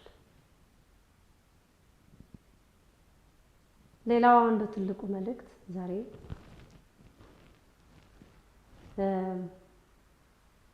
እንዲህ በይ ተብያለሁ። እንዳልኳችሁ ርዕሱ ህዝቤ ነው የሚለው። መንግስት የለም ብያችኋለሁ። ንግስተ ነገስት እህተ ማርያም ዘኢትዮጵያ በመንግስት ላይ ተሹሜያለሁ። መንግስት ተሽሯል ማለት ነው። እኔ በመንግስታችሁ ላይ ተሾሜያለሁ ማለት ነው። እንግዲህ ምናልባት እናንተ ማየት የምትፈልጉት የውጭ ሚኒስትሪዎችን ስጨባበጥ እንደምንስል በእንግሊዘኛ ሳወራ አስተርጓሚ እንደዚህ አይነት ስራ የለኝም። እግዚአብሔር አምላክ በረቀቀ ስራ ነው የሚያሰራኝ። ጀርመንም ፈረንሳይም ዴንማርኮችንም ኤምባሲያቸውን ለቀው በአስቸኳይ ከኢትዮጵያ እንዲወጡ ወላዲተ አምላክ አዛለች። ጀርመን፣ ፈረንሳይ፣ ዴንማርክ የመጀመሪያ ሶስቱ ሀገራቶች ማለት ነው ኢትዮጵያን ለቀው እንዲወጡ። በዛ በኤምባሲ የምትሰሩ ሌላ ስራ ፈልጉ። የእግዚአብሔር አነጋገር ረቂቅ ነው። እኔ መልእክቴን አስተላልፋለሁ፣ እሱ የሚሰራውን ይሰራል።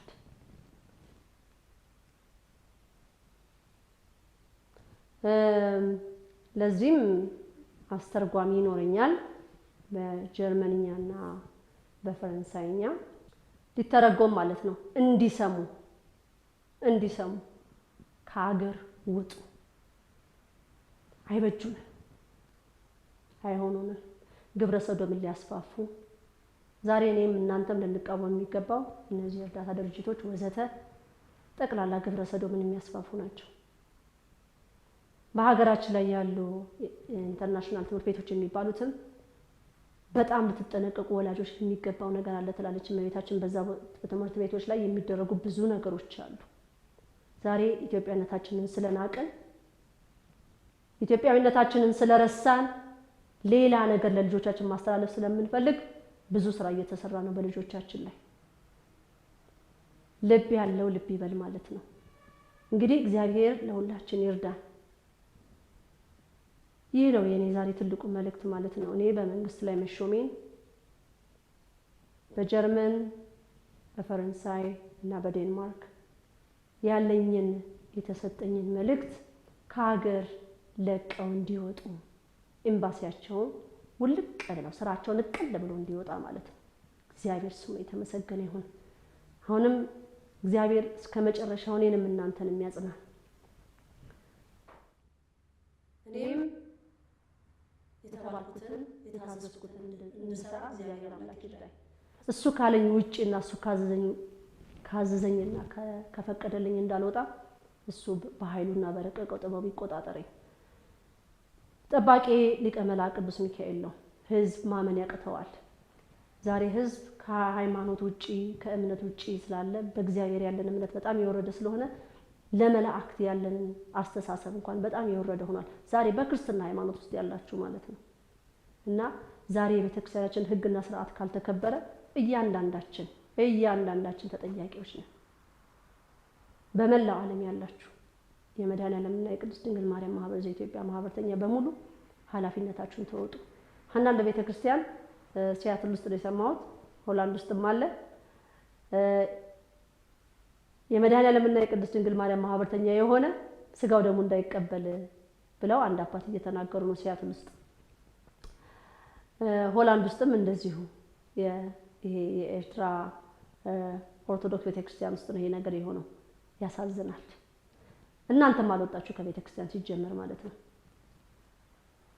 ስጋው ደግሞ እንዳትቀበሉ አይቻልም ብለው አንድ አባት በራሳቸው ውሳኔ ማለት ነው። እኚህ አባት የሰይጣን ስራ የሚሰሩ ናቸው። የሰይጣን ስራ የሚሰሩ እነዚህ ልጆች ጠፍተው ከሆነ መክሮ መመለስ የአባትነት ነው። ግን ይሄ አይታያቸው። እንግዲህ ንግስተ ነገስት እህተ ማርያምን ዘኢትዮጵያ ማትወዱ እንግዲህ ምን አደርጋለሁ? እንግዲህ ይሄ ቦታ ተሰጥቷል። አሰራሩን የሚያውቅ እንግዲህ አብርሃም አምላክ ነው። እንዴት እንደሚመራኝ የሚያቀሱ ነው። እግዚአብሔር አምላክ ስሙ የተመሰገነ ይሁን። ህዝቦቼ ሰላም ሁኑ። ወስብሐት ለእግዚአብሔር ወለወላዲቱ ድንግል ወለመስቀሉ ክቡር አሜን።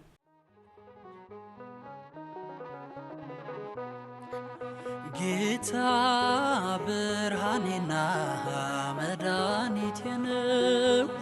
ጌታ ብርሃኔና መድኃኒቴ ነው። የሚያስደነግጠኝ የሚያስፈራኝ ማነው? የሚያስደነግጠኝ የሚያስፈራኝ ማነው? ጌታ ብርሃኔና መድኃኒቴ ነው። ጌታ ብርሃኔና መድኃኒቴ ነው። የሚያስደነግጠኝ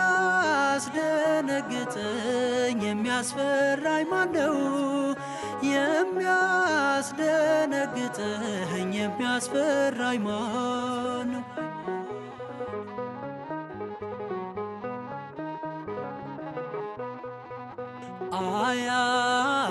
አያሳስበኝም የሳኦል ጥላቻ፣ ልቤ አይደነግጥም በጎልያድ ዛቻ። የምታመንበት ስሙ ጋሻዬ ነው። ኃይልና ብርታቴ ጌታ ጉልበቴ ነው። ጌታ ብርሃኔና መድኃኒቴ ነው። ጌታ ብርሃኔና መድኃኒቴ ነው። የሚያስደነግጠኝ የሚያስፈራኝ ማነው? የሚያስደነግጠኝ የሚያስፈራኝ ማነው?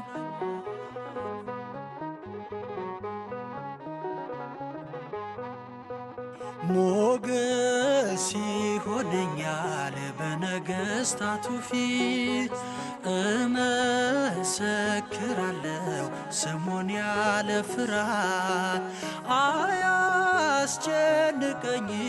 ሞትና መከራ፣ ሁሉን የሚችለው አለ ከኔ ጋራ። ጌታ ብርሃኔና መድኃኒቴ ነው። ጌታ ብርሃኔና መድኃኒቴ ነው። የሚያስደነግጠኝ የሚያስፈራኝ ማነው? የሚያስደነግጠኝ የሚያስፈራኝ ማነው?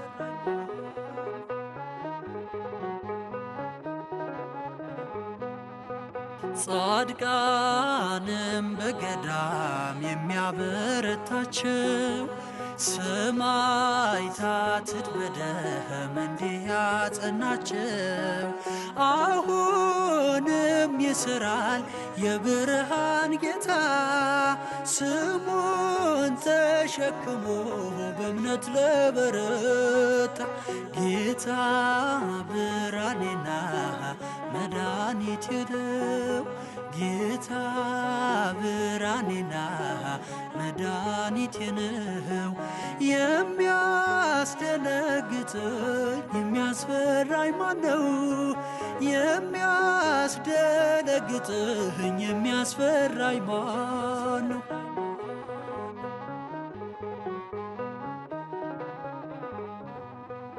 ከስም ሁሉ በላይ የሚበልጥ ስም ይዟል። የማመልከው አምላክ ከሁሉም ይበልጣል። ምንስ ሆናለው ስሙን ተደግፌ በኢየሱስ ክርስቶስ ጥላ ስር አርፌ ጌታ ብርሃኔና መድኃኒቴ ነው።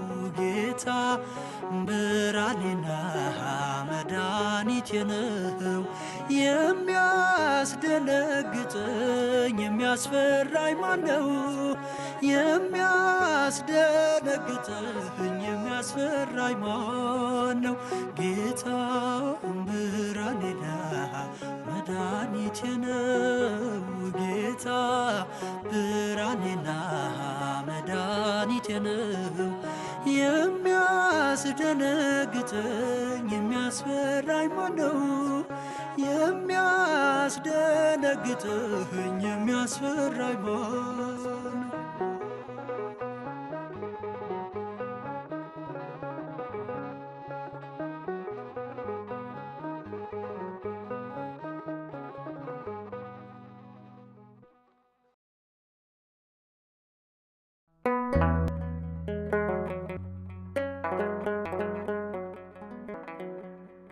ዘኢትዮጵያ